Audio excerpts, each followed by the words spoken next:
Assalamualaikum warahmatullahi wabarakatuh. Saya Oktaviani Padilla Putri ingin mempresentasikan tentang teori ekonomi dan cara berpikir seorang ekonom. Berikut penjelasannya. Pengertian ilmu ekonomi adalah ilmu yang mempelajari bagaimana manusia membuat pilihan-pilihan untuk menggunakan sumber daya yang terbatas dalam rangka memenuhi kebutuhan dan keinginan yang tidak terbatas. Masalah pokok perekonomian yaitu kegiatan seseorang atau suatu perusahaan atau suatu masyarakat untuk memproduksi barang dan jasa tersebut. Terdiri dari dua. Yang pertama, kebutuhan masyarakat adalah keinginan masyarakat untuk mengkonsumsi barang dan jasa. Jenis-jenis barang yang dapat digunakan oleh individu atau masyarakat dibedakan menjadi kepentingan barang. Barang-barang tersebut dibedakan menjadi 4, yaitu barang inferior, contohnya ikan asin dan umbi kayu, barang esensial, contohnya beras, gula, dan kopi, barang normal, contohnya baju dan buku, serta barang mewah, contohnya mobil dan emas. Berdasarkan cara penggunaan barang tersebut oleh masyarakat, barang-barang tersebut dibedakan menjadi barang pribadi, contohnya makanan, pakaian, dan mobil, barang publik, contohnya jalan raya dan lampu lalu lintas. Yang kedua, faktor-faktor produksi adalah benda-benda yang disediakan oleh alam atau diciptakan oleh manusia yang dapat digunakan untuk memproduksi barang-barang dan jasa. Faktor produksi dibedakan menjadi 4, yaitu ada tanah dan sumber daya alam, tenaga kerja, modal, dan keahlian keusahawan. Permasalahan ekonomi tersebut bisa menjadi faktor-faktor penghambat perekonomian secara langsung maupun tidak langsung. Adapun permasalahan pokok dalam perekonomian adalah masalah kelangkaan sumber daya alam. Masalah kelangkaan sumber daya disebabkan oleh adanya ketidakseimbangan antara kebutuhan individu atau kebutuhan masyarakat relatif tidak terbatas, sedangkan faktor-faktor produksi yang tersedia untuk menghasilkan barang atau jasa relatif terbatas. Barang atau jasa disebut langka jika memiliki harga yang harus dibayar jika seseorang ingin mendapatkan. Jenis-jenis analisis ekonomi. Yang pertama ada analisis ekonomi deskriptif.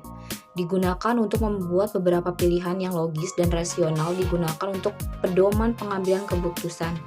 Yang kedua ada teori ekonomi. Pandangan yang dapat menggambarkan sifat keterkaitan dalam kegiatan ekonomi yang mempengaruhinya mengalami perubahan. Analisis dalam ekonomi terapan. Jenis analisis ekonomi yang digunakan untuk memecahkan suatu masalah tertentu. Biasanya ekonomi terapan akan memikirkan solusi terbaik yang tidak mengorbankan kekuatan ekonomi terlalu banyak. Pernyataan positif dan normatif. Yang pertama, pernyataan positif adalah perspektif dalam ekonomi yang didasarkan pada teori yang dapat diuji dengan sejumlah fakta. Pernyataan ekonomi positif menggambarkan hal-hal yang sedang, akan, atau telah terjadi. Yang kedua, pernyataan normatif adalah pendapat subjektif, biasanya berisi kata harus dan seharusnya yang menunjukkan subjektivitas individu. Contoh pernyataan ekonomi normatif. Yang pertama, pemerintah harus menaikkan upah minimum tiap tahunnya. Yang kedua, pemerintah sebaiknya tidak melakukan impor beras di saat panen. Ekonomi sebagai ilmuwan. Ekonomi sebagai ilmuwan adalah para ekonomi menyelesaikan permasalahan dengan cara menganalisis data. Berpikir adalah berkembangnya di dalam diri kita di mana individu bertindak aktif dalam menghadapi hal yang bersifat abstrak. Jadi, berpikir secara ekonom yaitu pemikiran manusia yang berkaitan dengan kemiskinan, kesejahteraan, penawaran, konsumsi, dan harga produksi. Model-model ekonomi. Yang pertama, diagram aliran melingkar menunjukkan bagaimana uang mengalir ke pasar melalui rumah tangga dan perusahaan. Perusahaan akan menghasilkan barang dan jasa yang disebut faktor produksi, termasuk tenaga kerja, tanah, dan modal atau gedung. Dan berikut penjelasan mengenai diagram aliran melingkar. Kita mulai dari garis yang merah. Rumah tangga menyediakan hasil produksinya yang berupa tenaga kerja, tanah, dan modal. Kemudian masuk ke pasar untuk produksi.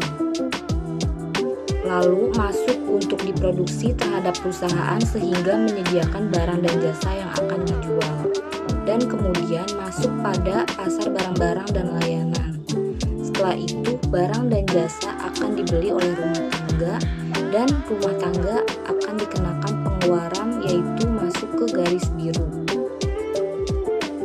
Pada saat rumah tangga mengalami atau mengeluarkan pengeluaran, masuk lagi ke pasar barang dan layanan, kemudian perusahaan mendapatkan pendapatan, dan setelah mendapatkan pendapatan, perusahaan akan mengembangkannya lagi dengan menggunakan sahamnya dalam bentuk upah sewa dan meraih keuntungan. Sehingga masuk lagi ke dalam faktor produksi sehingga mendapatkan penghasilan bagi rumah tangga. Begitulah perputaran antara rumah tangga dan perusahaan pada diagram aliran melingkar yang dilakukan secara berulang-ulang. 2. Batas kemungkinan produksi adalah produksi yang dapat diciptakan masyarakat pada suatu produk tertentu apabila faktor-faktor produksi sepenuhnya digunakan dan tingkat teknologi tidak berubah. Batas kemungkinan produksi ada dua, yaitu jumlah produksi komputer dan jumlah mobil yang diproduksi. Jumlah maksimal yang diproduksi oleh komputer yaitu 3.000. Jadi pada saat perusahaan memproduksi 3.000 komputer, maka dia tidak akan dapat memproduksi mobil karena dipisahkan oleh garis vertikal. Maka pada saat suatu perusahaan memproduksi 3.000 komputer, maka dia akan mendapatkan atau tidak memproduksi mobil. Jika perusahaan memproduksi mobil 1.000, dia tidak akan bisa memproduksi komputer karena dipisahkan oleh garis horizontal. Tapi suatu perusahaan bisa memproduksi kedua-duanya dengan cara perusahaan memproduksi 2.000 komputer, maka suatu perusahaan tidak memproduksi keduanya dengan memproduksi komputer sebanyak 2.000.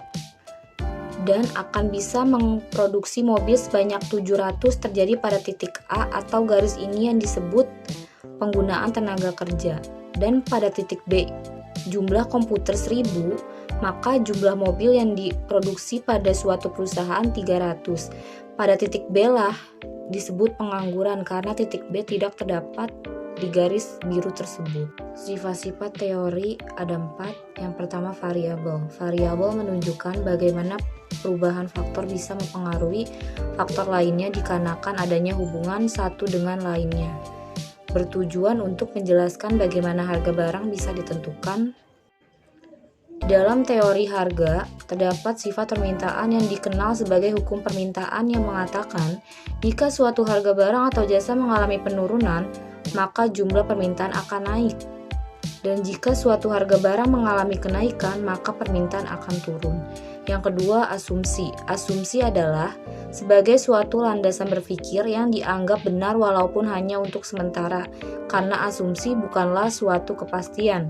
Yang ketiga, hipotesis. Hipotesis adalah jawaban sementara terhadap masalah yang masih bersifat praduga karena masih harus dibuktikan kebenarannya. Dan yang terakhir, membuat ramalan, yaitu menjelaskan peristiwa-peristiwa tertentu itu bisa berjalan dan apa yang menjadi penyebab dari peristiwa yang terjadi. Dengan mempelajari beberapa sifat teori-teori ekonomi, kita akan mengetahui mengapa harga meningkat atau apa yang menyebabkan pengangguran di dalam ekonomi dan mengapa ada penurunan kurs valuta asing. Sekian presentasi dari saya, kurang lebihnya mohon maaf. Wabillahi taufiq wal hidayah.